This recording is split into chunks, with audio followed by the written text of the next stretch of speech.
Good morning. This is your March 19th coronavirus update from Coronavirus Central here in Pennsylvania. So this is a look at the current prevalence, so that's existing cases per 100,000 individuals in the United States. As you can see, we're growing at this pretty rapid rate now. So it hasn't reached a plateau yet. Hopefully that'll happen soon. I noticed that we're taking good precautions now, staying indoors, only going out when we need to go out to get groceries, etc. And that's what we kind of want to do at this point.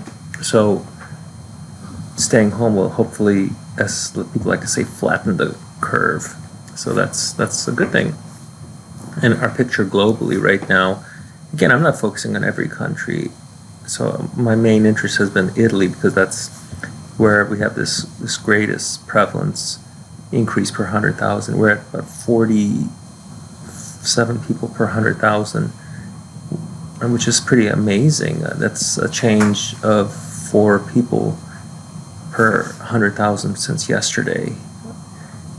And in terms of case fatality, among those who are infected, we have so if they're infected, there's an 8.3% chance of dying in Italy, versus, say, in some other countries. I guess the second highest one would be Iran, where it's 6.5%. It looks like Spain's pretty high too, at 4.3%. I remember when we first started, this was like 3%. Oh, it's 2.4%. That's not so bad. 2%. Now it's getting higher depending where you're at. See, so these countries, and I picked Switzerland, Austria, Slovenia, because they're surrounding Italy to see the spread, and it seems like they're pretty well affected. Although Luxembourg, which is kind of a small country, but it's a very densely populated country, has 32 per 100,000 cases right now.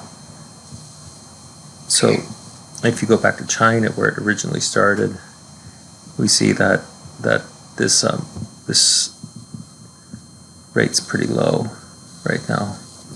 It's a half a person per every 100,000. India continues to remain an anomaly for me. Also, countries down in the southern hemisphere, which are going into winter, like Argentina, and Chile, and Australia, I'm a little concerned for them right now. In terms of the United States, the highest prevalence is in New York at 16 per 100,000, surpassing Washington State. So this is the change from yesterday. It's increased by 7 per 100,000 individuals. In my state of Pennsylvania, we're at 1.19 per 100,000. I'm still looking at some other interesting statistics, like, for instance, the odds ratio, which is the odds of encountering a person diagnosed with this COVID-19. I was comparing Washington to New York, and Washington State to New York, and if you look at yesterday, we were at, actually 2 days ago, we were at 2.229, so the odds of encountering somebody who was ill in New York were over 2.25, close to 2.25 times greater in Washington State than New York. And yesterday it was 1.41, so it was like 40% greater in Washington than New York. But today, wow, it switched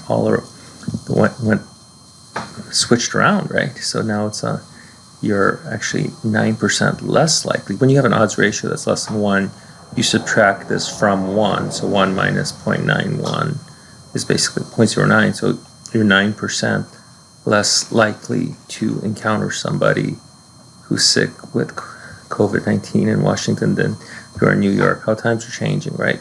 So I think, though, if we continue to practice what we're doing, we will eventually be able to conquer this condition and this epidemic here in the United States, and move forward and be able to do the activities we did earlier. Also, just one last note before I go is that the testing issue, I think the testing issue is completely crazy right now in the U.S. It's not, I wouldn't trust it at all. I mean, I was just reading an article which looked at what's going on in terms of testing in the U.S. and it's a mess. I mean, we had labs in states that were allowed to go and create their own tests without any validation. I mean, I wouldn't trust any testing, to be honest. So, the rates that we're reporting may not be accurate, not because of the statisticians doing a poor job, but because the data that we're getting are just, they're not very reliable. It's certainly, they're not reliable. May not be valid. So I don't necessarily trust all the testing that's being done right now.